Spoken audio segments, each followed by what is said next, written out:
Good morning, students. Welcome you all on the live video classes organized by Board of Studies of ICI on FR. I'm back again with Ind AS 34 interim financial reporting. So students, so far you have covered a substantial portion of FR. Now we are left with few of the standards and Ind AS 34 is one of them. So Ind AS 34 is one of the smallest standard and this standard talks about interim financial reporting. So in this particular session, we will discuss about a financial reporting. We will discuss about a financial statement which is less than a year. For example, in case of a listed companies, you all have seen a listed companies. These listed companies are reporting on a quarterly basis, right? Or a half yearly basis.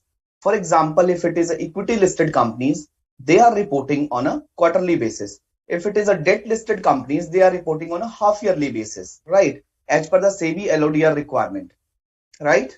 Listed companies are reporting on quarterly or half yearly basis. So whatever reporting they are doing, that is as per LODR rules, Listing Obligation and Disclosure Requirement Rules of Securities and Exchange Board of India. And on those results, Ind AS 34 is not applicable, but these results have been prepared by the from the interim financial statements, right? So Ind AS 34 talks about those financial statements which have been prepared for less than an year, right? Like quarterly, like half yearly, like 9 months. So Ind AS 34 is applicable on those financial statements, right? I hope my voice is clear to everyone. Yeah.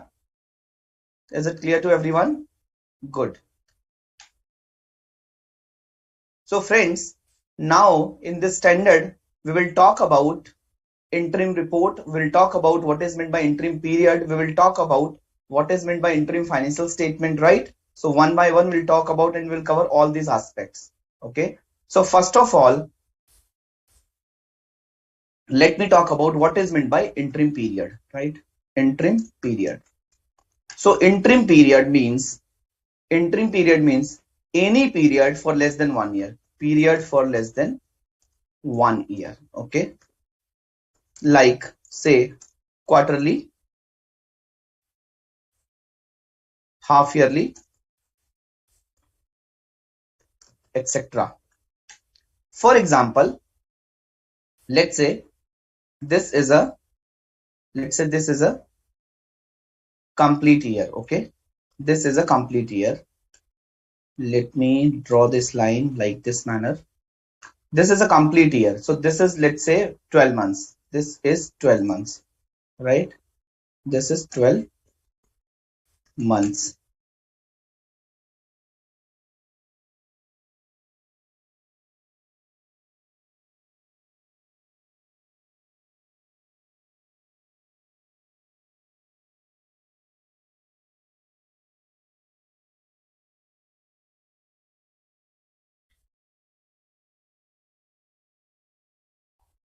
This 12 months is for full year. And let's say this 12 month has been classified into 4 parts. So on a quarterly basis, 1, 2, 3, 4. Okay. 1, 2, 3, 4. So let's say this is Q1. This is Q2. This is Q3. And this is Q4. Okay. So friends, this is known as, if I talk about this one, this is known as, this 12 months is known as annual period. Annual period.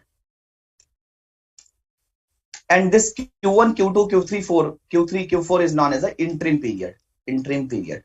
So interim period is a period which is for less than 1 year. If a company is preparing a financial statement for a complete year, in that case, it will known as an annual period, annual year, right? It is known as an year.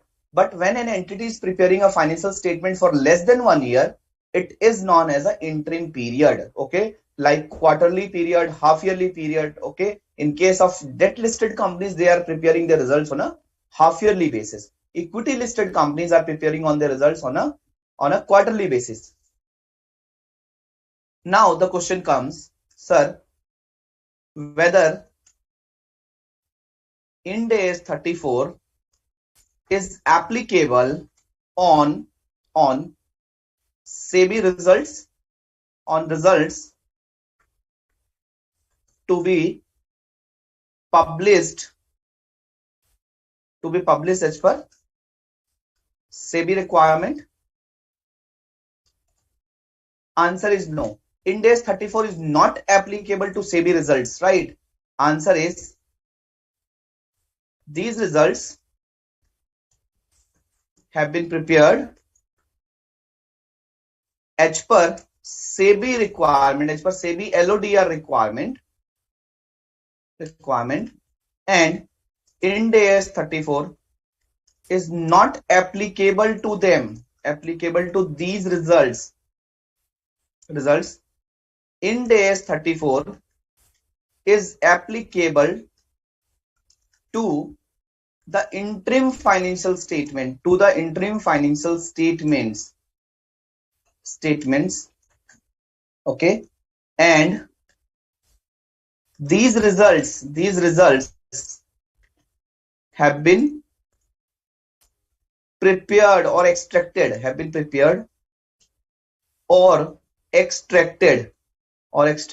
from these financial statement, right? These interim financial statements. Clear? Is it clear, friends? Any problem so far? Any query so far?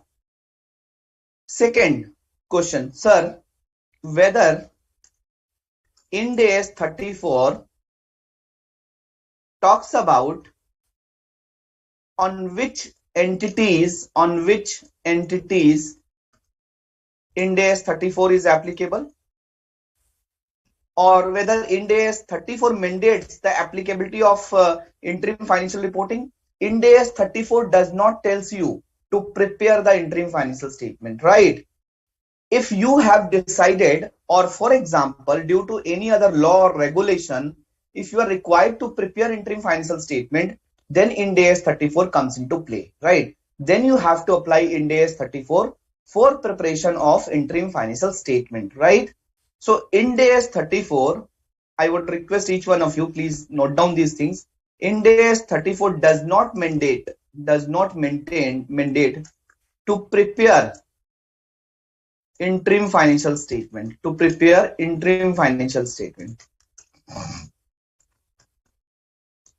Rather, it mandates, it talks if a company is required under any law,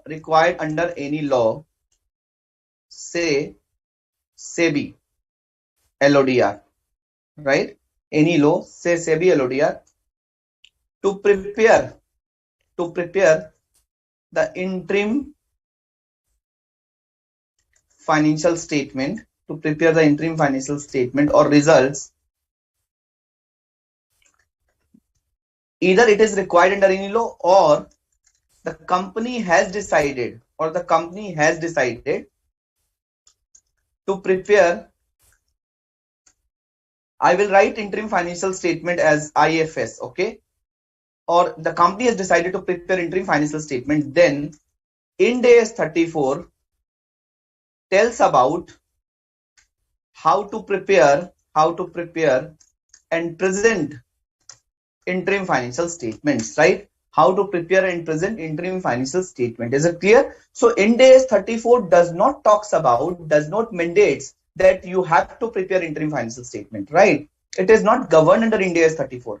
Ind AS 34 mandates if you have decided to prepare interim financial statement, or you are required to prepare interim financial statement, then only Ind AS 34 will be applicable, okay?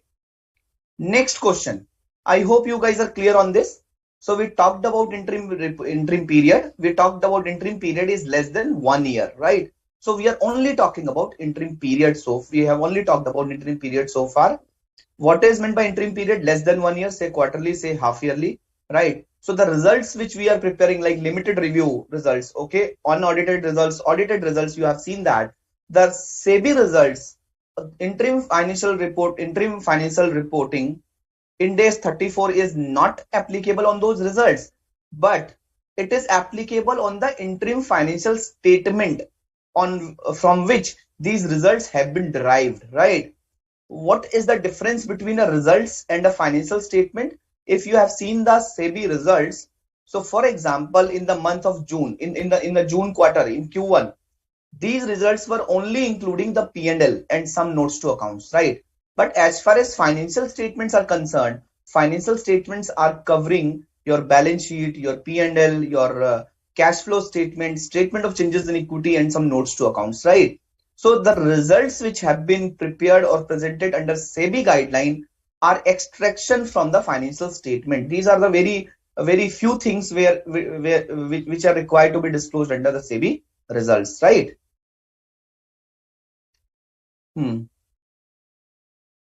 Is it clear? Yeah. Now, next question. If a company was formed during the year, if the company was formed during the year, say first November, let's say 1st November, or let's say 1st October, right? 1st October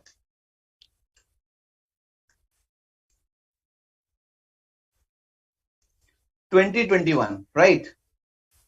And they are preparing their first financial statement for the period ending March 31st, 2022, right? Whether this period is called interim period, and Ind AS 34 will be applicable, and Ind AS 34 and will Ind AS 34 and will Ind AS 34 be applicable? Yeah. And will Ind AS 34 be applicable? What is your view? For example, the company has been incorporated. For example, this is the period, let's say, right? So company has been formed on 1st October 2021, and this is the period, closing period is 31st March 2022. So this is only 6 months period. So whether it is known as an interim period, what is your view, Srinidhi?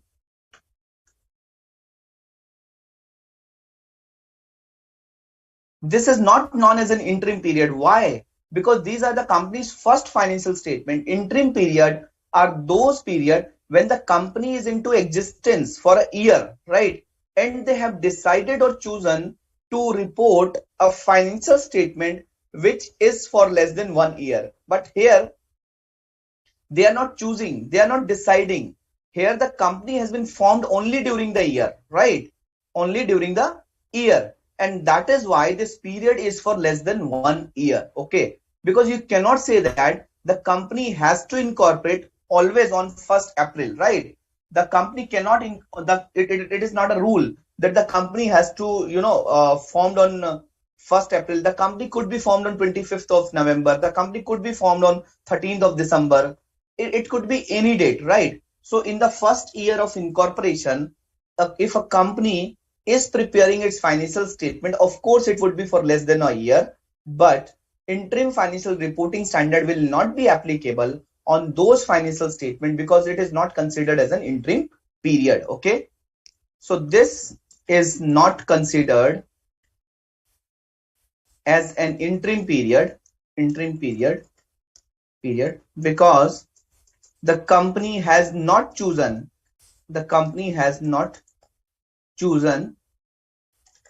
the period of less than 1 year,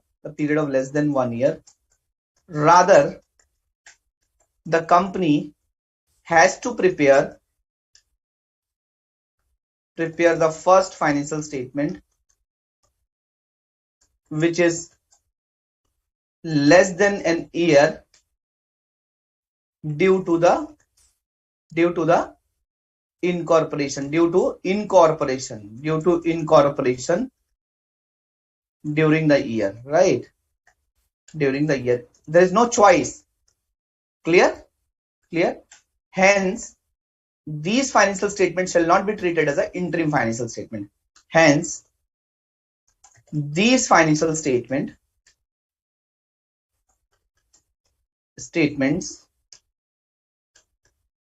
will not be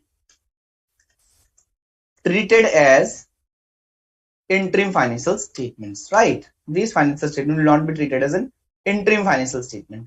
Clear? Fourth question. Clear? Yeah, very good, Srinidhi. Fourth question. A company was liquidated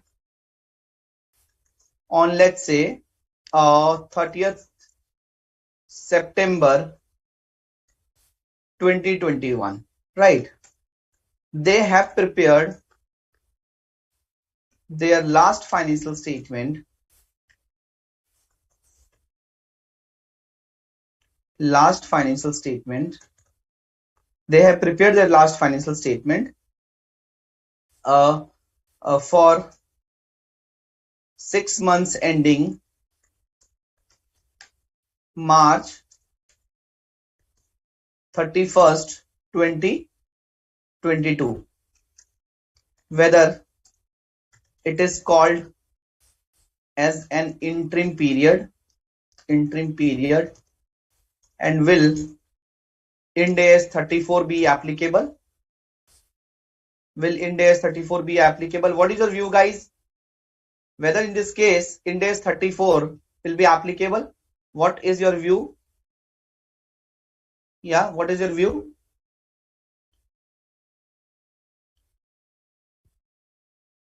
Whether Ind AS 34 will be applicable here? Again, see, so there was a company which was running, and this company came to an end on 30th September 2021. Okay.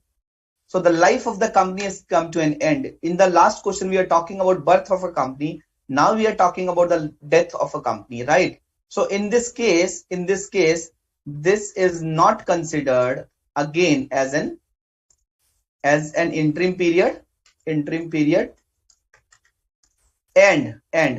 Ind AS 34 will not be applicable, right? Ind AS 34 will not be applicable, right? Is it clear? This is not considered as an interim period, and Ind AS 34 will not be applicable, right? Is it fine?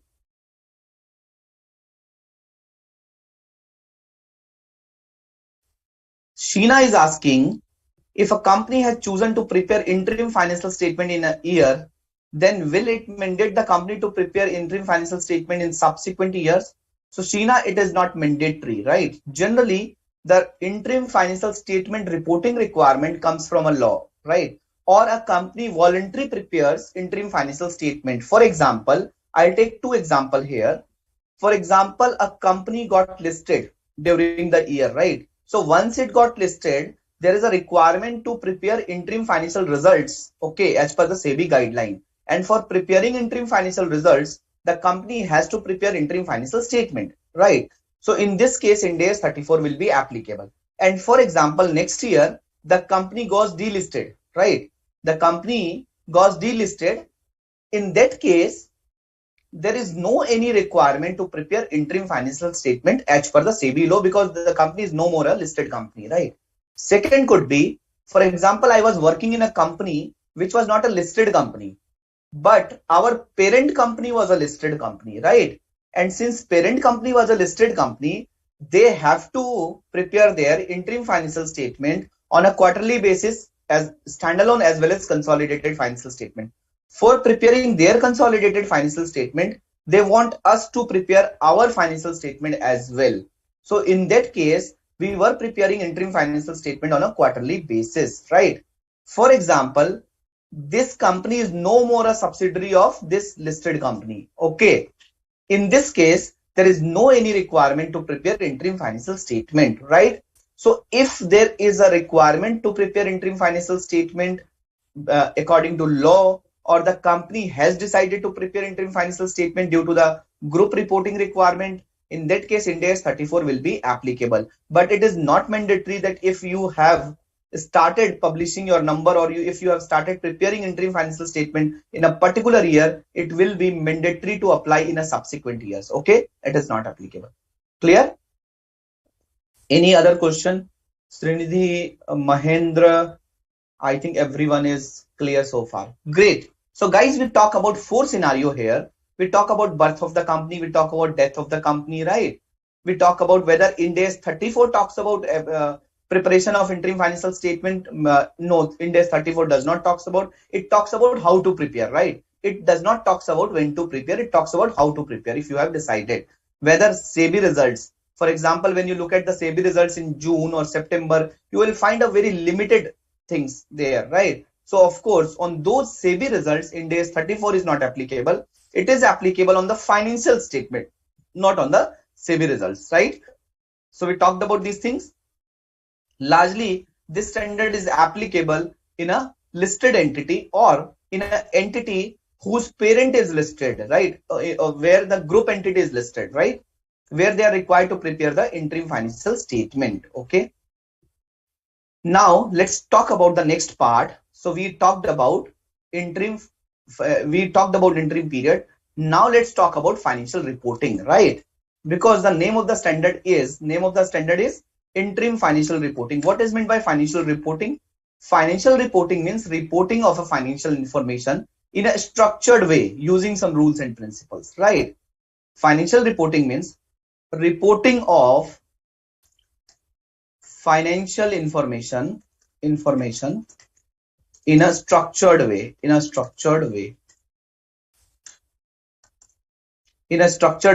following some rules and principles, right? In a structured way, following some rules and principles. For example, financial statements, right? Financial statements. Reporting of financial information in a structured way, following some rules and principles. For example, financial statement, right? So every time the company is preparing a financial statement, right, this is known as a financial reporting. So reporting of financial information in a structured way, like balance sheet is there, like profit and loss is there, cash flow is there, statement of changes in equity is there, and notes to accounts are there, right? So this is a structured way by following some rules and principles like Companies Act, like Indian Accounting Standard, Ind AS, right? So this is known as a financial reporting. Clear? Clear? Now, what is the objective of Ind AS 34? Let's talk about this theoretical part. Objective of Ind AS 34.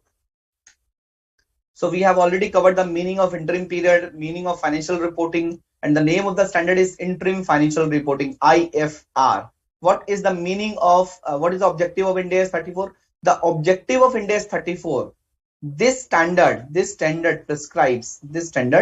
suggests or prescribes. What this standard prescribes? Can you tell me what this standard prescribes?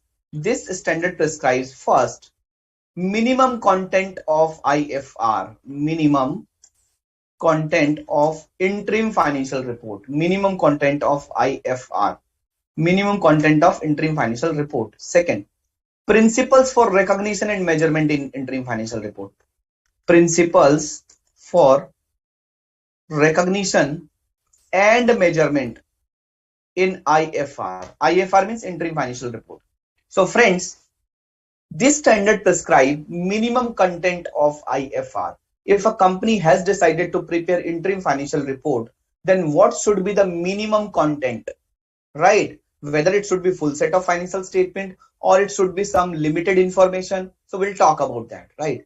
And this standard also talks about the principle for recognition and measurement in interim financial report. What should be the principle for recognition and measurement in interim financial statement, interim financial report? Like, you know, by end of the session, you will be able to understand the calculation of taxes are quite different. The calculation of provision of tax is quite different from what we were doing in the annual financial statement, right?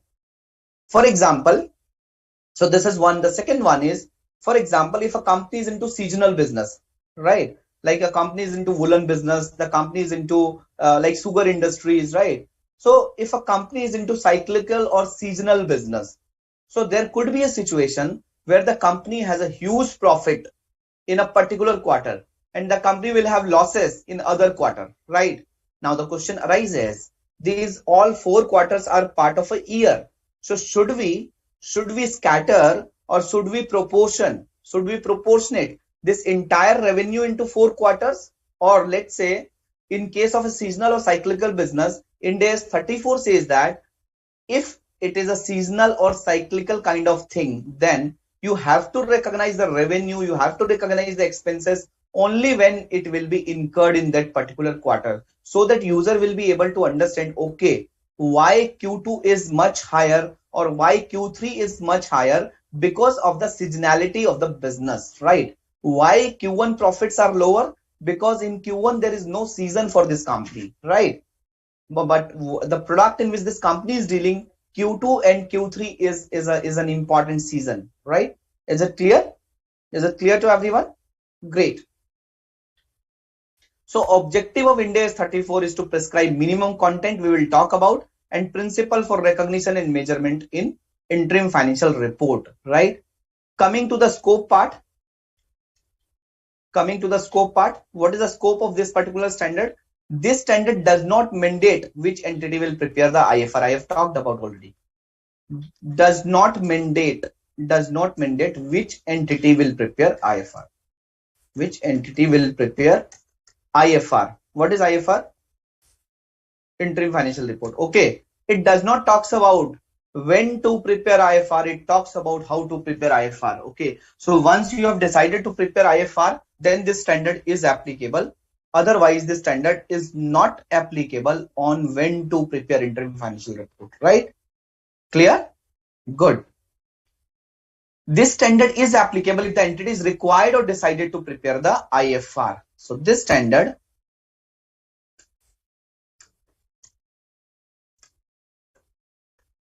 is applicable when the entity decided or required. Clear? For example, what is the example here? Listed companies. Companies are required to do quarterly or half yearly reporting. Listed companies are required to do quarterly or half yearly reporting. Clear? Yeah? Is it clear? So, and hence Ind AS 34 is applicable. So when listed companies are required to do quarterly or half yearly reporting, then Ind AS 34 is applicable.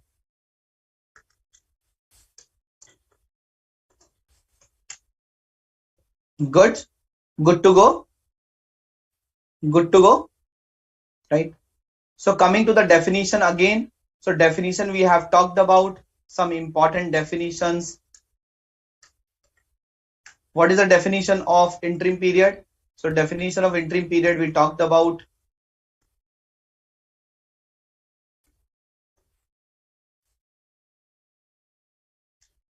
Interim period is a period for less than 1 year, right? And what is meant by interim financial report? So interim financial report means interim financial report. What is meant by interim financial report? Interim financial report means financial report for a period less than a year. Financial report. See, financial report for a period less than 1 year. For a period less than 1 year, which includes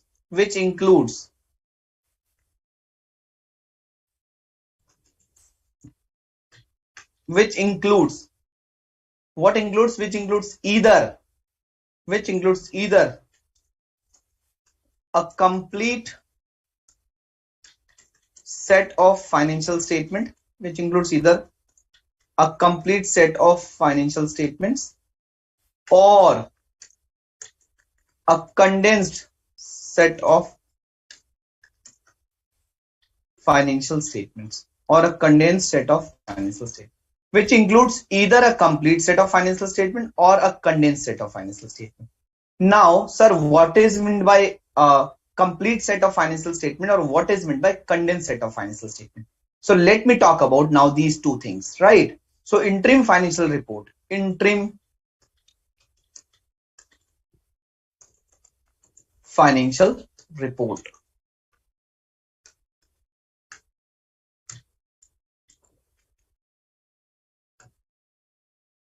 Interim financial report. Complete set of financial statements. Right. And what is the second one? Second one is condensed set of financial statement. Complete set, condensed set. Okay. Condensed set of financial statement. These are the two things. Complete set, condensed set. Okay. Now, what is meant by complete set of financial statement? Complete set of financial statement means financial statement, FS, financial statement like for an annual period, right? So it means like an annual financial statement, like a full set of financial statement. So complete set of financial statement means full set of financial statement like for an annual period, right? So this complete set of financial statement includes your balance sheet, right? Your balance sheet, your statement of profit and loss, statement of profit and loss, statement of cash flows, statement of changes in equity, right? Balance sheet, statement of P&L, statement of cash flow, statement of changes in equity, and notes to accounts, including accounting policies, notes to accounts. This is a full set of financial statement, right? Like a company is preparing in an annual financial statement. So the company is preparing a full set of financial statement in an interim period, right? So they are preparing full balance sheet. They are disclosing all the notes to accounts, right? So they are doing everything. So full P&L, full balance sheet, full cash flow, full statement of changes in equity, your basis of preparation, accounting policy, complete set of notes to accounts, the breakup or notes of every line item of balance sheet, every line item of P&L, like they are preparing a full set of financial statement, right? But if a company is preparing a quarterly set of financial statement, right? If a company is doing a quarterly reporting, of course, this reporting is for a limited purpose, right? Like annual financial reporting has to be done for every company, okay? Sheena is asking, sir, if a company has prepared interim financial statement due to group reporting requirement, will it become mandatory to publish it also wherever it is required? So no, Sheena, reporting subsidiaries which are not listed. So reporting interim financial statement, publishing interim financial statement is not mandatory, right? So Devek is saying, sir, is this standard prescribed special treatment for various elements of financial statement when company is required to prepare IFS? So I'll talk about that. Okay. So even I'm talking about that only. So friends, the interim financial reporting is for a limited purpose, right? For example, I am a listed company and I need to report my results 4 times in a year. And this annual financial will go public in the form of an annual report, right? And every company has to prepare the annual financial statement. But since I am a listed company, so I have to do additional work because I have to publish 4 quarterly results also. So I have to prepare 4 financial statements in a quarter, in an year also. So whether if it is for limited purpose, do I need to prepare the full set of financial statement or standard gives some exemption or gives some liberty to prepare a limited set of financial statement. So friends, this interim financial reporting standard Ind AS 34 prescribes some relaxation or prescribe a limited set of financial statement, right? So let me talk about that. So friends, when there is a complete set of financial statement, it has to be prepared as per Ind AS 1. It has to be prepared as per Ind AS 1. But when there is a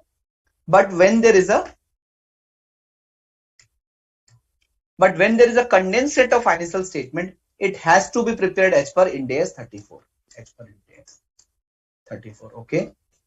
Now, what is meant by condensed set of financial statement? What is meant by condensed set of financial statement? It says that the company can prepare condensed balance sheet. The company can prepare condensed statement of P&L.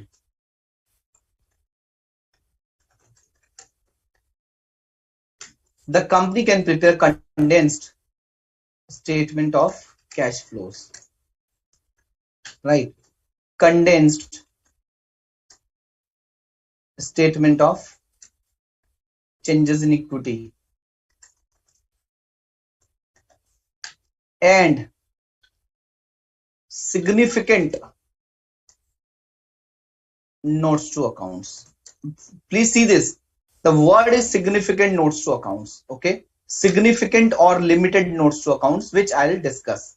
Significant / limited notes to accounts. Right. So friends, now coming to the condensed set of financial statement, this Ind AS 34 says that for preparing the condensed set of financial statement, the component of FS,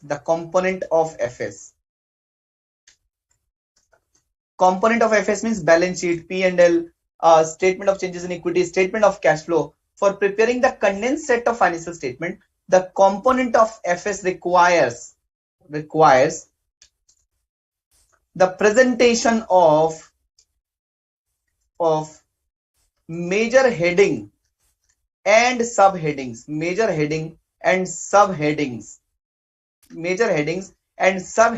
of the last annual financial statement.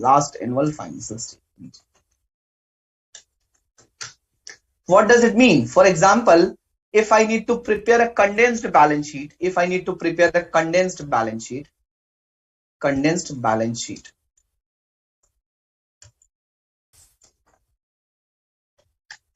So what is the heading under condensed balance sheets? Major headings. If I talk about major heading, it will start with non-current assets. This is the major heading. It will start with non-current assets. Then after non-current assets, there will be a PPE, property, plant and equipment, right? There will be intangible assets, right? There will be a CWIP, right? So there will be other parts also in the condensed balance sheet. PPE, intangible assets, CWIP, likewise these things are there, right? Current assets, then your current assets will be there.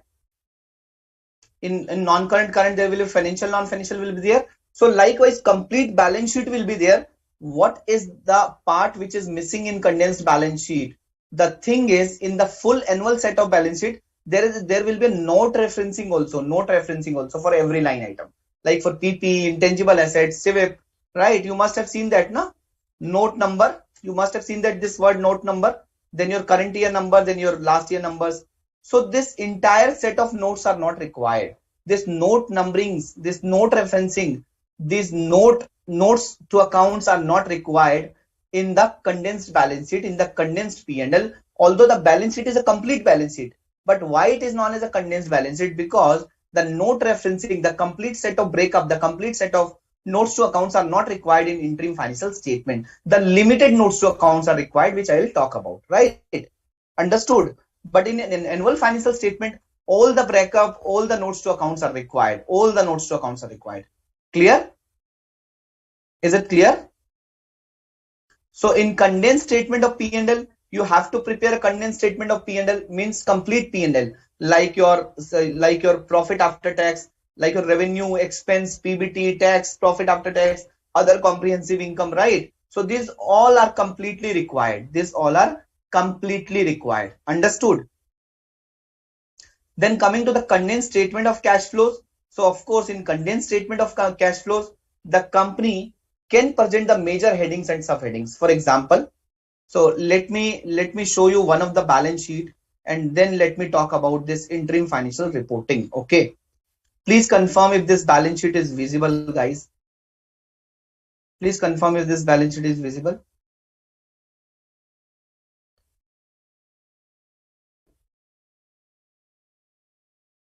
Whether this balance sheet is visible.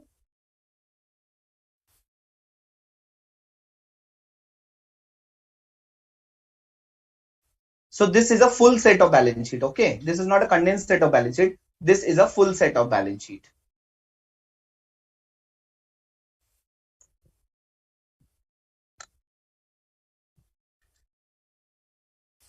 So if I talk about this, for example, this is a balance sheet. So in condensed balance sheet, this line item asset will be there, non-current asset will be there, all these headings will be there. These current year numbers, previous year numbers will be there, right? This current period and previous year numbers will be there. But when I talk about notes, see, this is an annual balance sheet. And in this annual balance sheet, all the notes to accounts are there, right? All the notes to accounts are there. But in condensed balance sheet, in a quarterly balance sheet, these notes to account, this complete set of notes to accounts are not required. Okay. This complete set of notes to accounts are not required. But otherwise, these headings, subheadings, these line items are completely same, which is there in the annual financial statement. Okay. So this format will remain same. Why it is known as a condensed? Because the full set of notes to accounts are not required, right? This node referencing are not required for full set, like a full set. Okay. If I talk about statement of profit and loss, so again, this is an yearly statement of profit and loss, and the format will be same as it is. This major heading will be required. These subheadings will be required. So the entire format will remain same. The only thing is this notes to accounts. For every line item, the breakup of notes are not required. Clear? So this other comprehensive income will be there. Okay. This item that will not be reclassified will be reclassified. Your subheadings. So everything will be there, right? The only thing is note referencing is not required. Okay. Coming to the statement of changes in equity. So again, the complete statement of changes in equity will be there, right?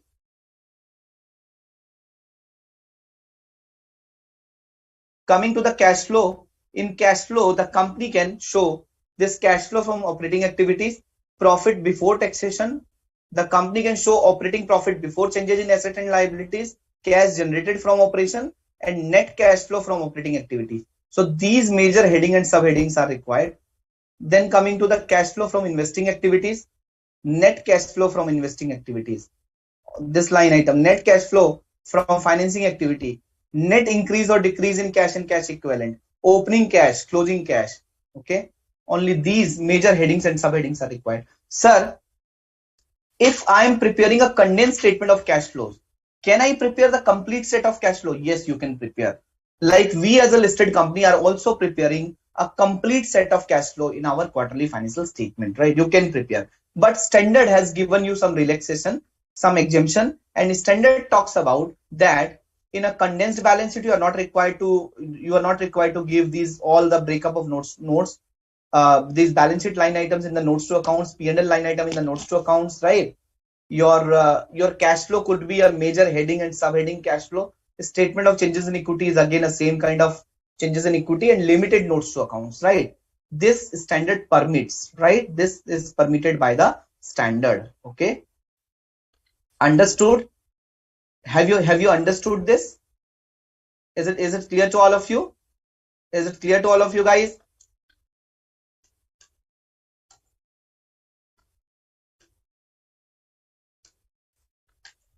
Yeah. So we understood that some companies are preparing a complete set of financial statement, like for annual period or annual financial statement. So in that case, Ind AS 1 will be applicable, right? But if it is a condensed set of financial statement, it is as per Ind AS 34. I hope it is clear to all of you. Sheena is asking, sir, whether referencing to significant notes are not required. Sheena, yes, it would be better if you will show the referencing to the significant notes to accounts, right? For example, if a company is giving, let's say, 3 notes to accounts out of the 15 notes in the balance sheet. So for those 3 notes to accounts, the company can give the note referencing, right? Let's move on. So we talked about these aspects. Okay. Sir, what about comparative period? Whether comparative period is required in interim financial reporting? Whether comparative period is required in interim financial reporting? Whether comparative period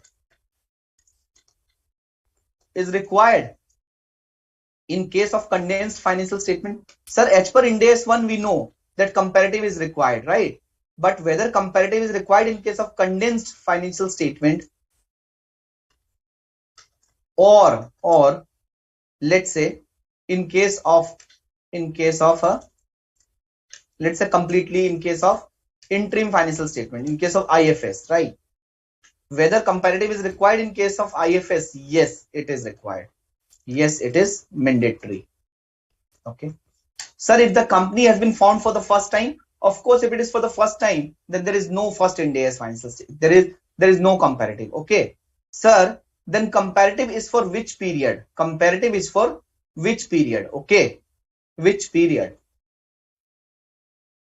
Now let me talk about the period. Okay. Then I will talk about the significant notes to accounts, right? So the next important item is period for which interim, let's say interim financial statement, IFS, period for which IFS is required to be presented, right?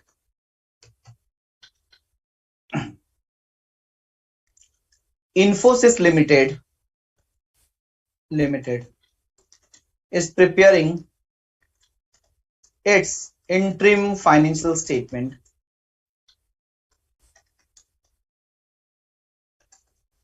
for half year ending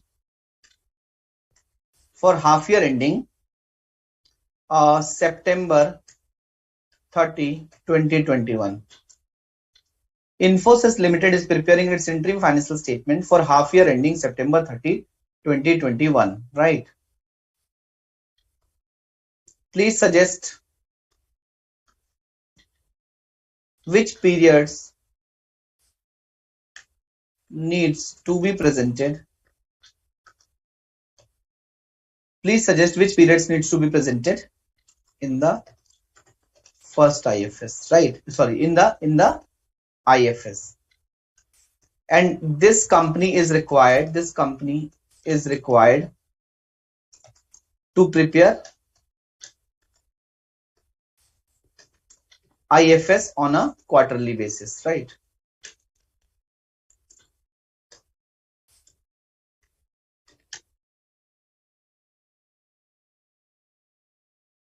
So friends, now we need to discuss, this company is preparing its interim financial statement for half year ending September 30, 2021.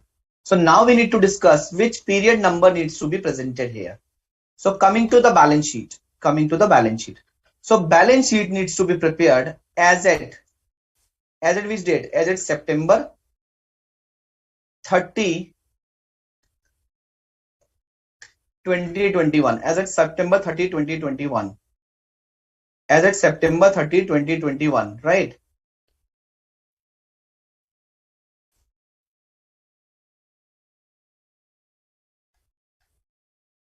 Second,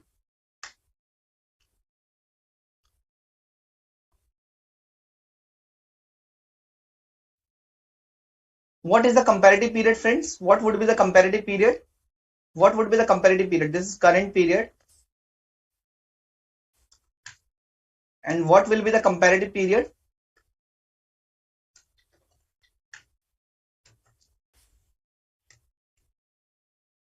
as at March. The comparative balance sheet will always be the latest balance sheet of the last annual financial statement, right? So balance sheet numbers are always as at number, and that is why the comparative balance sheet is not 30th September 2020 balance sheet. It will be 31st March 2021 balance sheet. Okay, is it clear? So the balance sheet will always be the last year end balance sheet, right? Then coming to the profit and loss, P&L.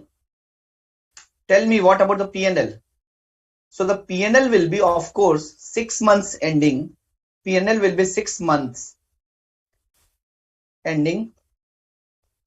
6 months ending September 30, 2021. And what about comparative? So balance sheet number is always as it, but the P&L numbers are for the period, right? So comparative period of P&L is 6 months ending September 30, 2020. So the corresponding period is always comparable. It's 6 months to 6 months. But the balance sheet number is always as at number. For example, if a company has purchased a land 20 years ago, so this land will be there in the balance sheet as on 31st March and as on 30th September, right? Clear? Is it clear? So 6 months ending means half year ending 2021, half year ending 2020. And this is also required for 3 months ending, September 30, 2021. The current quarter numbers are also required. 3 months ending September 30, 2021 means, so let me write in this manner. It is April 1st, 2021 to September 30, 2021, right?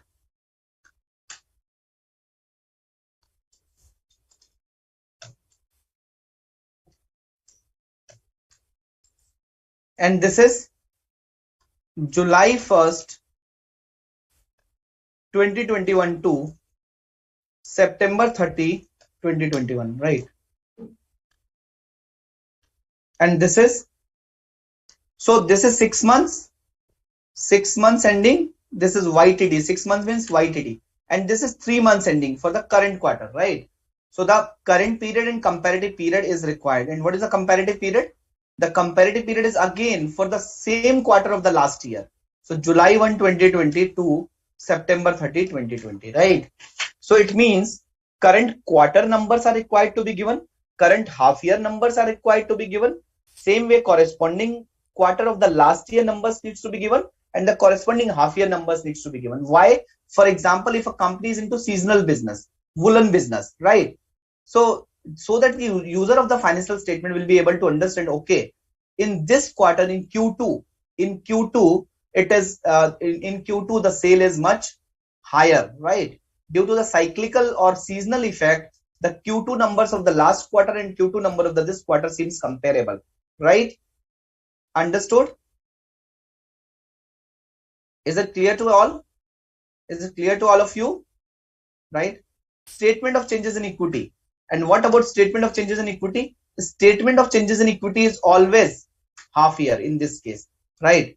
So 1st April 2021 to 30th September 2021, 1st April 2020 to 30th September 2020, right? Clear? Cash flows. What about cash flow? Cash flow is always for 6 months. I mean to say 6 months means in this case, right? Because we are preparing September financial statement. If it was December, then what will happen if it was December? Let me talk about that also, okay? Cash flow 6 months. So again, same period of cash flow. Notes to accounts are always significant notes to accounts, okay? Significant notes to accounts. Is it clear? So these are this is the presentation balance sheet. Then your profit and loss. Then your statement of changes in equity, statement of cash flow. So profit and loss is required to be given for half year as well as for current quarter, okay? And your cash flow is statement of changes in equity is also required only for half year, your cash flow is required for half year only. Okay, is it clear? And notes to accounts are significant notes to account. Sir, this is for half year financial statement. What about this is for 6 months financial statement? So when you have prepared half year, let's say 6 months, or let's say right here as half year ended financial statement, half year ended interim financial statement. Sir, what happens if a company would prepare, 9 months ended financial statement, 9 months ended interim financial statement? Then what happened? For example, instead of half year ended, it should be 9 months ended, December, right? Then what happens? Then which period needs to be given? So coming to the balance sheet, in the balance sheet, your balance sheet asset December, latest balance sheet which is December 31st, 2021. Balance sheet as at 31st December 2021. And what about comparative? So Sheena, what about comparative? Srinidhi, what about comparative? Is it for December 31st, 2020 or period which is something different? So the comparative period will always be the last annual period, 31st March 2021. Okay, it is 31st March 2021, right? Then your P&L. What about P&L? Your balance sheet is there. What about P&L? Your P&L is in this case for 9 months, right? First of all, for 9 months, which is year to date. 9 months means year to date. Okay. So 9 months is year to date. And what is the 9 months P&L? 9 months P&L is December 31st, 2021, right? April 1 to December 31st, 2021. And what is your 3 months P&L? Your 3 months P&L would be, so for the current quarter, you have to give the 3 months P&L also. So first year to date, which is April to December. Second, latest quarter, which is Q3. And this is October 1, 2021 to December 31st, 2021, right? So October 1 to December 31st, 2021. Clear? What about corresponding period? Corresponding period is again 9 months ended December 2020. April 1, 2020 to December 31st, 2020. Again, 3 months would be October 1, 2020 to December 31st, 2020. Right? So this is your comparative period. What about statement of changes in equity? Statement of changes in equity is for 9 months, of course. It is for 9 months. 9 months means April 1, 2020 to December 31st, 2021. Corresponding is April 1, 2020 to December 31st, 2020. Cash flow is for 9 months, same period. April 1, 2021 to December 31st, 2021. Corresponding April 1, 2020 to December 31st, 2020. Okay.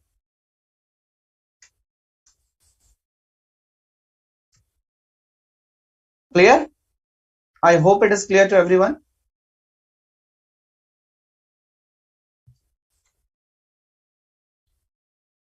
Let me know if there is any challenge, any query.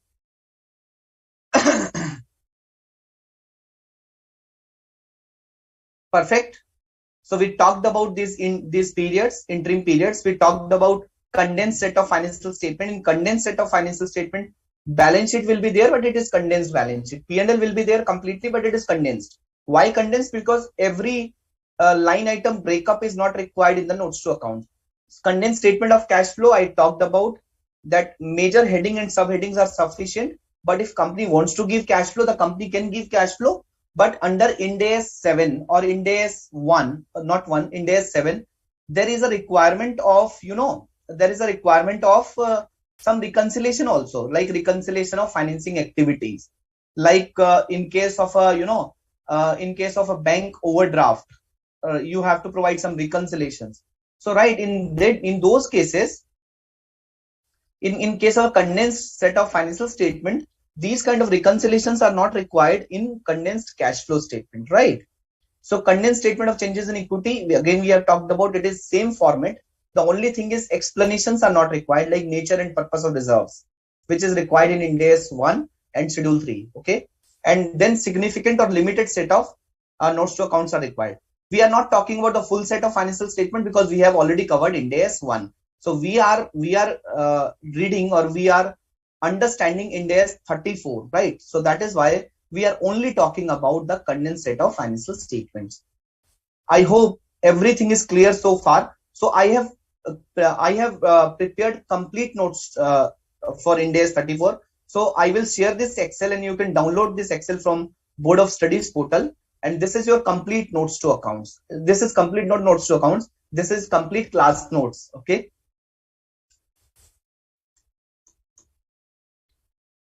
Any query so far? Nice to see that there are a lot of interaction in this standard.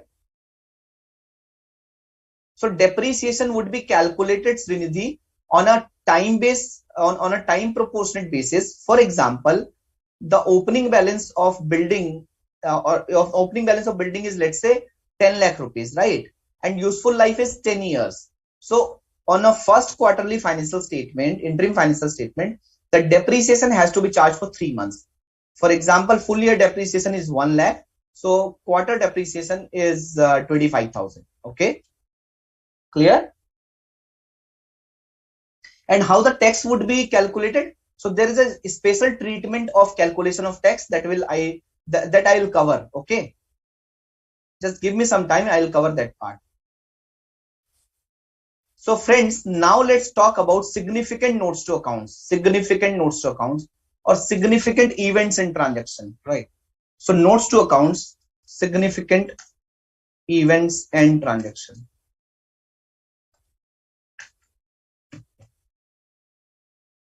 So any significant events in transaction. So notes relating to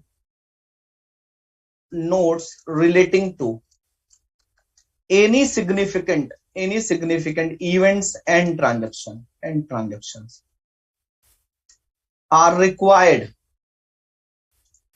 to be disclosed in interim financial statements, right? For example, the company, during the quarter, COVID came, okay? And due to COVID, there is a major impact on the financial statement of a company, right? In terms of impairment, in terms of losses in inventory. So the company is required to provide the impact of COVID in the notes to accounts. And all these big listed companies, if you see the financial statement, all these big listed companies in the year 2021 have given the COVID impact, right? In their financial statement, in their results. For example, the company has awarded a huge orders, right? And due to which the company's profitability will increase manifold. And the company got this order in this quarter, in let's say Q2. So this kind of events or transaction is required to be disclosed in the interim financial statement. There was a court case which was going on, and the verdict came, and due to this verdict, there is a major impact on the financial statement of the company. So in that case, the details regarding that court case, the impact has to be disclosed in the notes to accounts, right? So if there is any significant event and transaction after the report, after year end, right? If there is any significant events and transaction during the interim period, so that event and transaction is required to be disclosed in the notes to accounts of the interim financial statement. But the standard has given some illustrative list, right? Following disclosures are required to be made if material. Following disclosures are required to be made if material, right? What are the following disclosures? If material. So what could be those disclosures? The first one is write down of inventory to NRV or reversal of write down. Write down inventory to NRV. Write down inventory to NRV / reversal of impairment of inventory. Reversal of impairment of inventory. When this COVID came, so there was a lockdown for 2 months in the month of April and May 2020, right? So there was a time when the net realizable value of inventory came down from the cost to the inventory, right? So if any company is writing down the inventory, it means charging an impairment in inventory as per Ind AS 2. If the company is charging an impairment on the inventory as per Ind AS 2, or the company is reversing the earlier impairment as per Ind AS 2, in that case, the impact of such write down, the impact of charging an impairment or reversal of impairment has to be disclosed in the notes to accounts if it is material. Material means, so there is a materiality for every company. For example, Reliance. So Reliance will have a 10,000 crore, 15,000 crores of a profit in a quarter, right? So 2-3 crores are not material for Reliance. Okay. So materiality threshold has not been given in the standard. So materiality threshold has been put as a policy of the company, right? Has been put as a policy of the company. Okay. And materiality has to be as per a company to company. For example, so I am working as a finance head in a listed company. Okay. So for example, 1,000 rupees cannot be material for me. But if there is a article assistant who is doing his training, his CA training, and he is getting a stipend of 3,000 rupees only. So for him or her, 1,000 rupees could be material. So materiality threshold is as per a company to company, right? And this can be formed as a part of the process or policy, like anything which is 1% of profit after tax is considered as a material, likewise, right? So friends, this write down inventory to NRV or reversal of impairment of inventory, if material, has to be disclosed in the notes to accounts. Okay. Second, impairment of financial asset as well as non-financial asset. Impairment of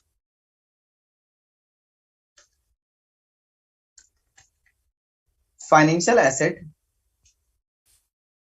as well as non-financial asset. Non-financial asset. For example, there is an impairment. So here I'm talking about impairment and reversal of impairment as per Ind AS, as per Ind AS 2, right? As per Ind AS 2. I'm talking about as per Ind AS 2.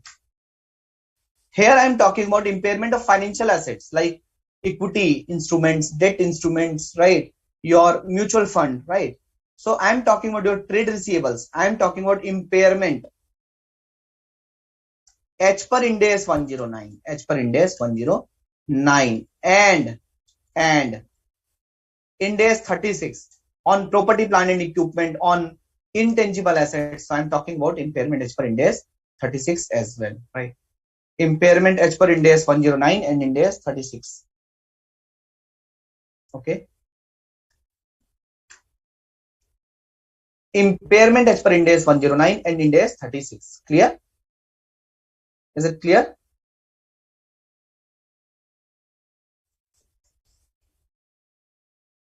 Any problem here? Is it clear?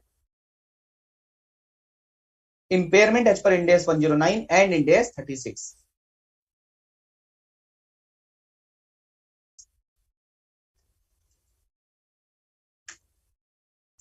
Third, if it is material, of course it has to be disclosed.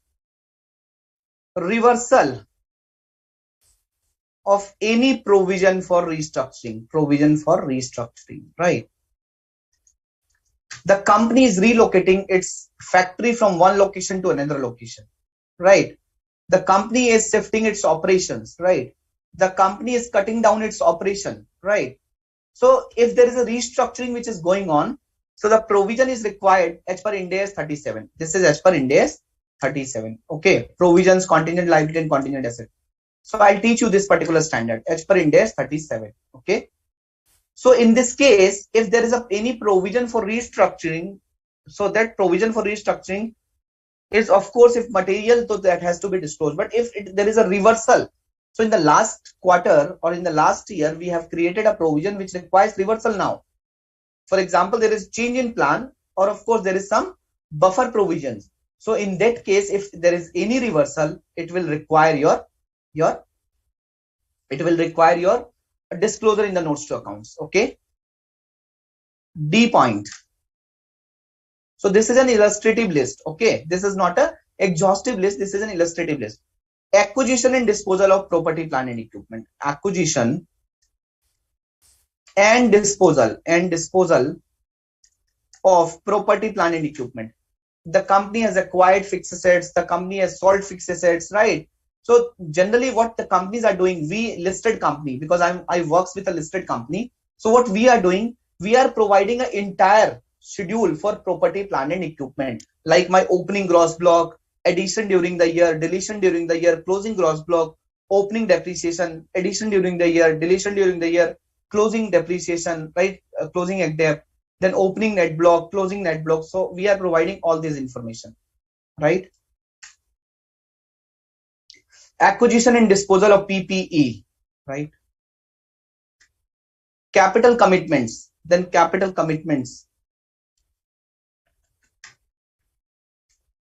So capital commitment,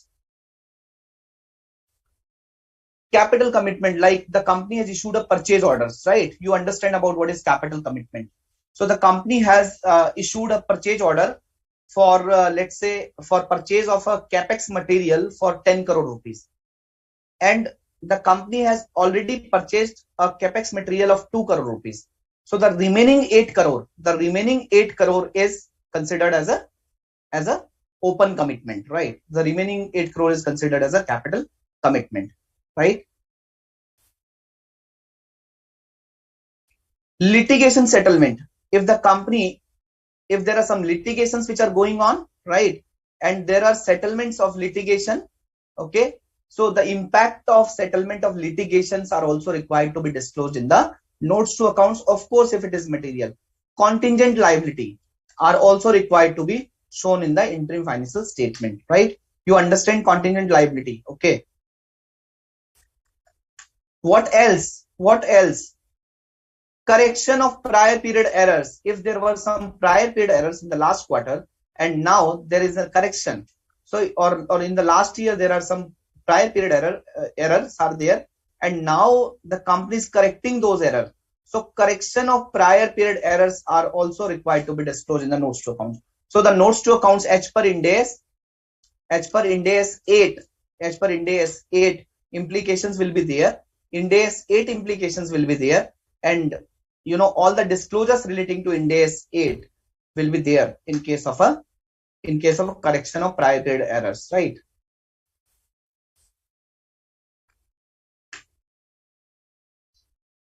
Yeah. So changes in the business or economic environment which has an impact on the fair value of financial asset or liability. Changes in the business / economic environment,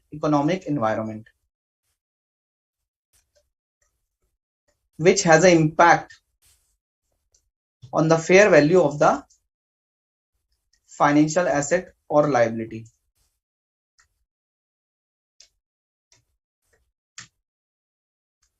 Changes in the business / economic environment which has an impact on the fair value of the financial asset or liability. Have you heard about the situation or crisis in Sri Lanka? Have you heard about that? Yeah. Right. Have you heard about, you know, the market is falling down in India, and so this Ukraine and Russia crisis, the change in the repo rate, reverse repo rate, right? Like banks are increasing rate, inflation is going on, right? Have you heard about these situations? Have you heard about these kind of situation? So if there is a changes in the business or economic environment which has an impact on the fair value of the financial asset or liability, financial asset, financial liability as per Ind AS 109, right? So if this is the situation, so again the impact, the qualitative disclosure, quantitative disclosure are required to be done in the notes to accounts, right? Understood? Clear? So these are the illustrative disclosure, my dear friends. any default in the loan covenants, any default in the loan covenants. For example, the company has taken a long-term loan or a short-term loan. If there is any default in the loan covenants, that has to be disclosed. Any default in the loan covenants. Okay. Related party disclosure. Related party disclosures are required to be shown in the notes to accounts. Okay, because this is one of the critical aspects, and in case of a listed companies, even SEBI wants this information, right? So related party disclosures are also required to be done in the notes to accounts. Clear? Changes in the classification of assets and liability, financial asset and liability.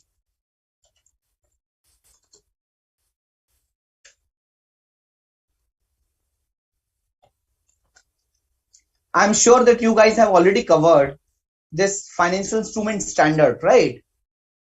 So in financial instrument standard, you have heard about, or you understood that financial assets have been classified into three parts: financial asset at amortized cost, financial asset at fair value through profit and loss, financial asset at fair value through OCI, right? And financial liabilities at FVTPL or amortized cost. Okay. So if these classification depends upon the cash flow characteristics or business model of the entity, right? So if one classification is shifting towards another classification, right? For example, FVT OCI is a financial asset was into FVTPL, and now it is moving to amortized cost or FVT OCI. So if there is any change in the classification of financial assets and liabilities, then this is required to be disclosed in the notes to accounts. Okay, this is required to be disclosed in the notes to accounts. Okay. Then your last one, transfer between the input hierarchy of financial assets and liabilities. Transfers between the input hierarchy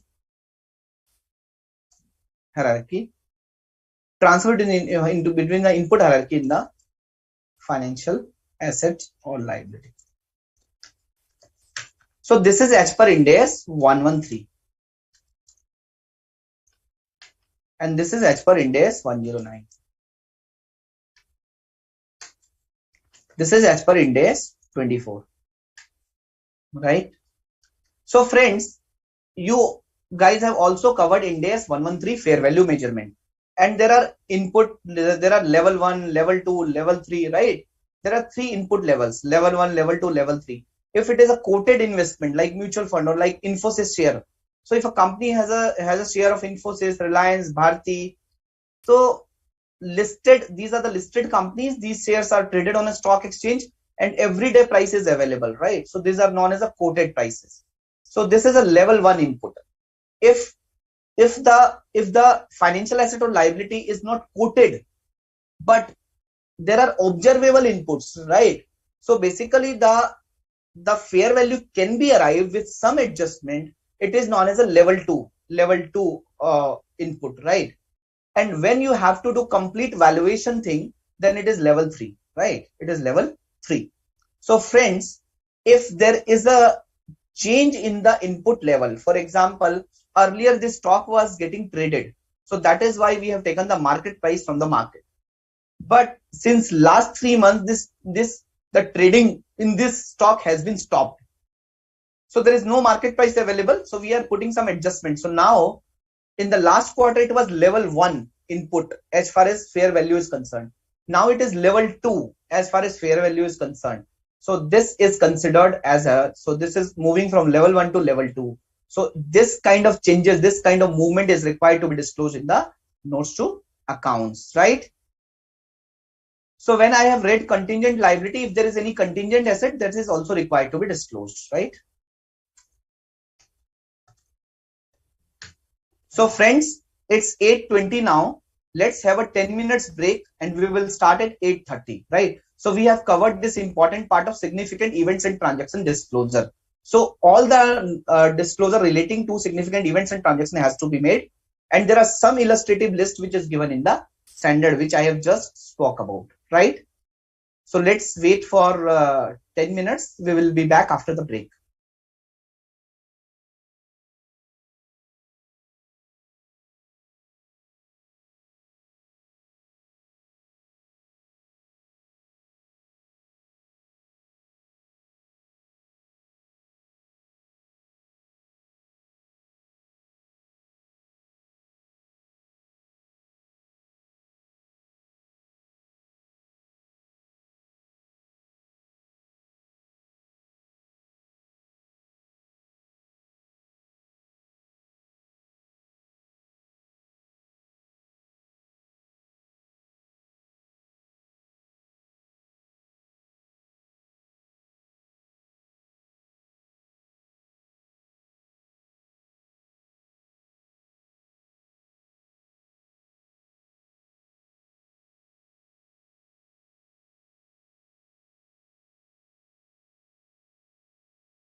the session. I hope my screen is visible. My Excel file is visible to everyone.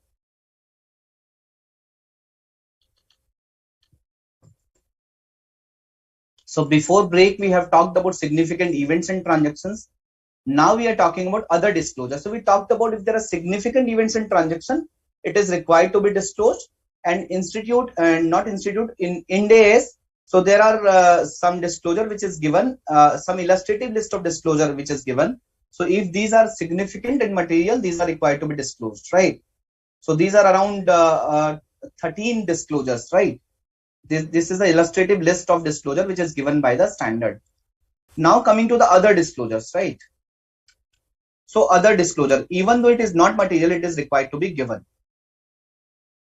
Let me know if there is any query. So there is no query. Sheena is asking, sir, in the example of Infosys for comparative, Infosys was preparing IFS for half year ending 30th September, but is required to prepare on a quarterly basis. So for both quarterly and half year based IFS will be prepared at the same time. No, Sheena. For example, Infosys will prepare its first quarter financial statement, interim financial statement on 30th June, right? So when it will prepare on 30th June, in that case, let me give you more clarity here. So guys, same example of Infosys, instead of, let me make in this way, Control Z, right? So let me do in this manner so that everyone will be clear as far as this aspect is concerned.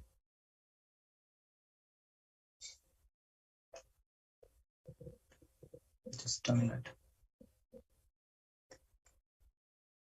Yeah. So let's talk about 3 months ended interim financial statement.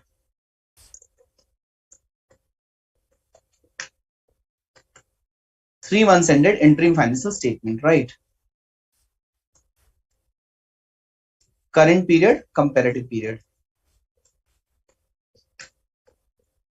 So if Infosys is preparing its financial statement for the first quarter, right? Of course, it has to prepare for the first quarter. So what Infosys would have presented in the first quarter? So for balance sheet, Infosys would have presented as at June 30, 2021, right? And this comparative will always be for the last year end. Okay, so it will be for as at 31st March 2021. Okay, what about P&L? So P&L will be for the current period. And what is the current period? It is 3 months only. It is the current period is always for 3 months. So only single P&L will be required, which is April 1, 2021 to June 30, 2021, right? Because the first period is always only for the 3 months period, right? For June 30, 2021. And what about previous comparative period? Previous comparative period is 2020 to June 30, 2020, right? Then coming to SOCI. So SOCI will always be for again 3 months, same period, right? Statement of changes in equity is for same period. Cash flow is again for 3 months, and again it is for same period, right? So guys, I hope you guys are clear now. So see, for the first quarter, this P&L is only for the first quarter, right? Only for 3 months, because in the first quarter there is a period of 3 months only. When Infosys was when Infosys was doing a September reporting, in that case it has shown the P&L for complete half year and the current quarter, which is pertaining to September quarter, not April to June. They have presented July to September, right?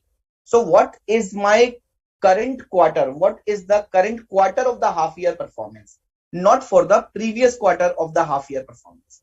Understood? In 9 months, what they did? Complete year to date, which is 9 months, and 3 months of the current 3 months. I mean to say current quarter of this 9 months, right? So they have presented.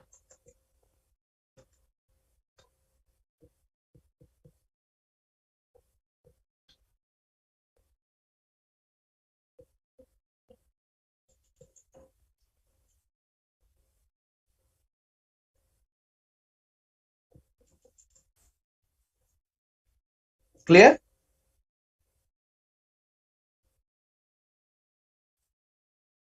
Sheena, I hope it is clear now.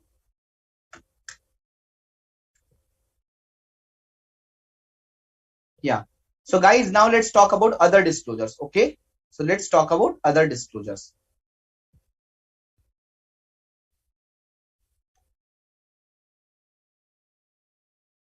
Yeah. So what are the other disclosures? A statement. So first of all, the standard says that when you are preparing an interim financial statement, you have to give a statement that the same accounting policies and method of computation is followed in the interim financial statement, right? In line with the annual financial statement. So a statement that the same accounting policy or method of computation is followed in the interim financial statement as in the last annual financial statement, right? As in the last annual financial statement, which was followed in the last annual financial statement. If different policies and method of computation has been followed, then what happened? Then the nature and impact should be given. If different accounting policy and method has been followed in comparison with last annual financial statement, then the nature and impact needs to be disclosed.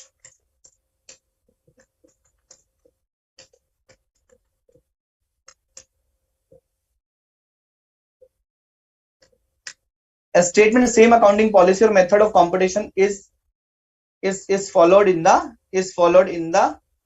interim financial statement as in the last annual financial statement. If different accounting policy method has been followed in comparison with last annual financial statement, then the nature and impact needs to be disclosed. Okay, clear?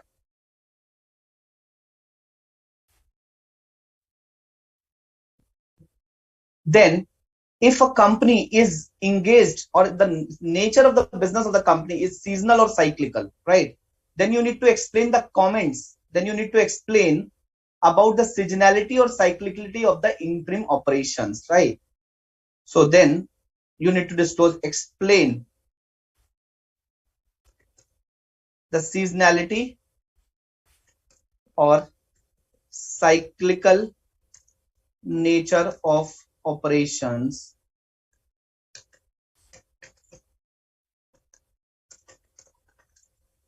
interim financial statement, in the interim financial statement, right? Seasonality or cyclical nature of operations in the interim financial statements, right?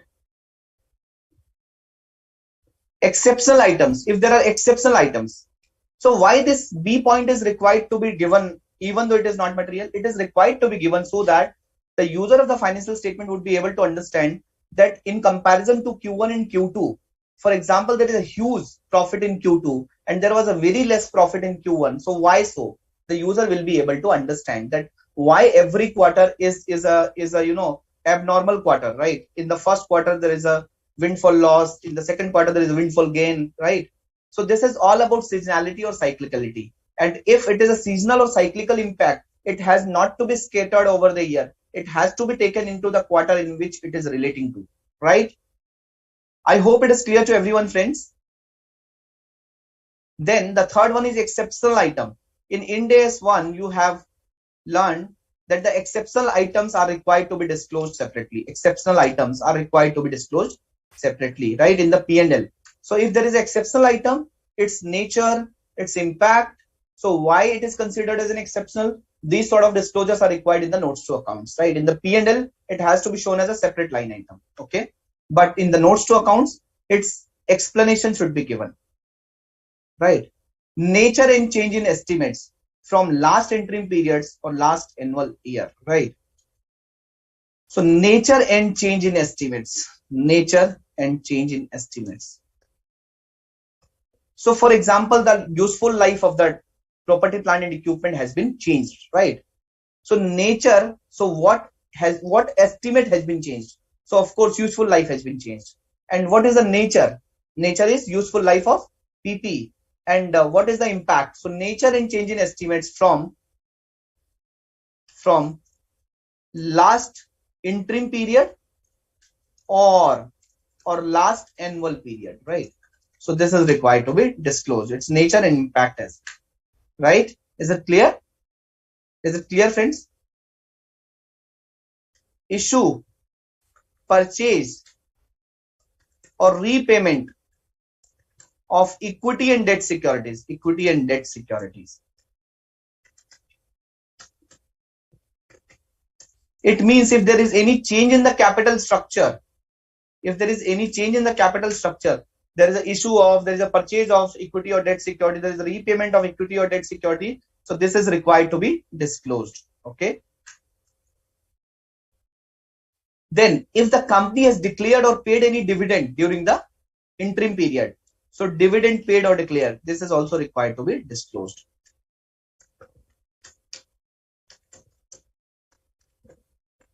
Is required to be disclosed, right? Is it clear? Segment information as per Ind AS 108. Segment information as per Ind AS 108, right? So segment information is as per Ind AS 10. This segment information is also required to be disclosed. Segment assets, segment liabilities, segment results, segment revenue, segment expenses. So if there is a company which is into a single operating segment, right? So the disclosures which is required for Ind AS 108 is required to be given in the interim financial statement as well. Is it clear, friends? So far we are talking about other disclosure. First of all, we talked about the significant events and transactions. Now we are talking about other disclosure which are required to be made in the interim financial statements, right? So apart from that, events occurring after reporting date. Events occurring after reporting period as per Ind AS 10. Events occurring after reporting date as per Ind AS 10, right? So if there are subsequent events, these are required to be disclosed. Okay. Then your business combination, loss of control in a subsidiary, discontinued operation. If a company has done any business combination,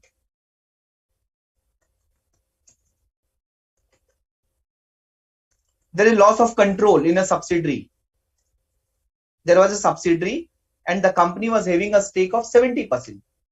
During the quarter, the company has sold a 25% stake. Now it becomes 45%. So there is a loss of control in subsidiary. So this is required to be disclosed. And discontinued operations, right? Fair value disclosure of financial instrument.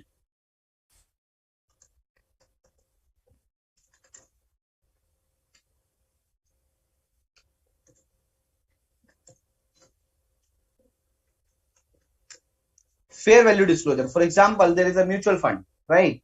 There is equity securities. So as per Ind AS 107, we are required to disclose the fair value of those financial assets and liabilities. So the fair value disclosures of financial instruments are also required to be given in the interim financial statement. If an entity become investment entity, right? So you have heard about this word in Ind AS 110, right? Investment entity. Or if an entity become investment entity, or it ceases to be investment entity, or it ceases to be investment entity. So this is required to be disclosed in the notes to accounts, right? Clear? Disaggregation of revenue. Disaggregation of revenue from contract with customer, from contracts with the customer. So for example, there is a revenue from the contract with the customer. Revenue from operation is 1000 crore. So how much is pertaining to sale of product? How much is pertaining to sale of services, right? So this disaggregation of revenue is also required to be disclosed in the notes to accounts. So friends, is it clear so far? So we have only talked about that these sort of disclosures are required to be made in the notes to accounts. I hope it is clear to all of you. Let me know if there is any problem, any challenge, let me know, please. Yeah.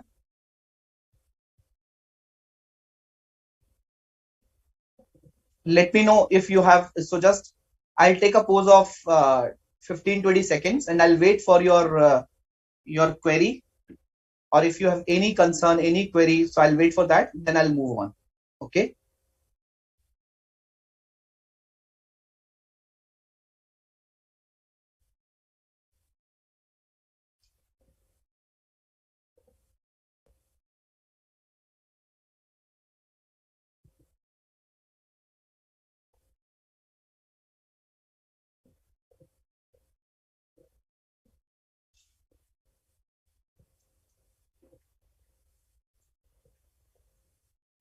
So guys, can you just make it quickly if you have any query or everything is cleared so far? So if everything is cleared so far, you can just write that it is clear.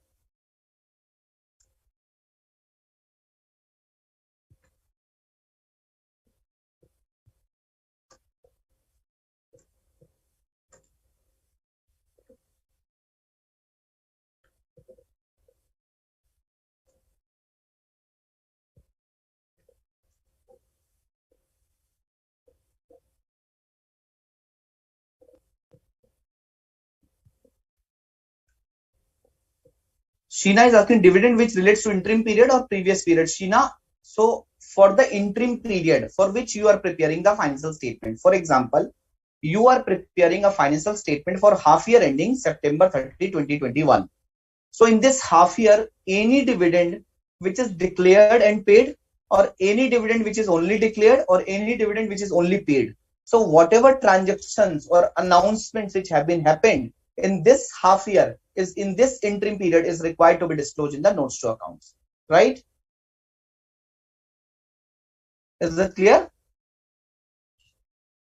So if a dividend has been declared in the interim period, it is required to be disclosed.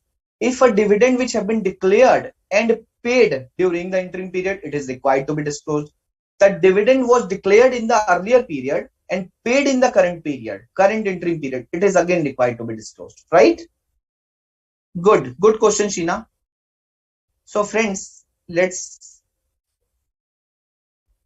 go to the next. So disclosure of compliance with Ind AS in IFR, disclosure of compliance with Ind AS in interim financial reporting, right? So you have to disclose the compliance with Ind AS in interim financial reporting. You have to say that interim financial report has been prepared as per the Indian accounting standards, which is notified under section 133 of Companies Act, right? So you have to write that these financial statements have been prepared as per Ind AS 34 as well, right? So now coming to the principle of measurement and recognition in IFR. Principle of measurement and recognition.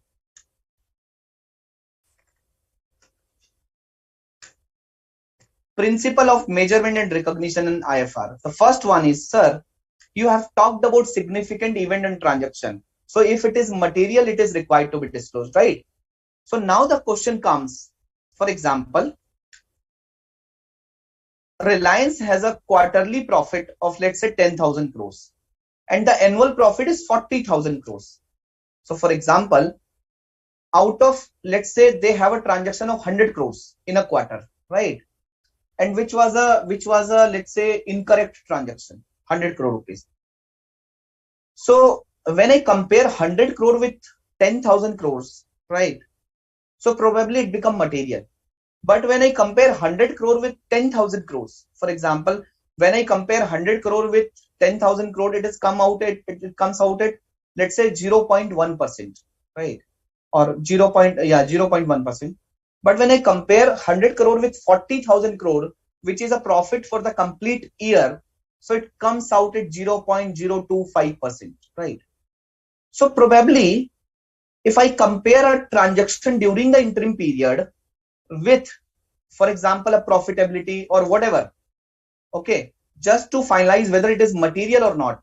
So if I compare according to the interim period, probably I found it material. But if I compare the transaction with a annual period impact, with an annual period transaction, probably I will not found it as a material. Now the question arises, sir, if you are preparing an interim financial statement, whether materiality needs to be taken from the interim period standpoint of view or a full period standpoint of view, whether for this 100 crore transaction, considering it is material or not, whether you will consider 100 with the comparison with 10,000 crore profit or 40,000 crore profit. Standard says that the materiality needs to be seen from the quarter, from the interim period perspective, interim period standpoint of view. Okay, so that you will be able to understand whether this transaction is material or not material. Clear? I hope it is clear to everyone. Yeah,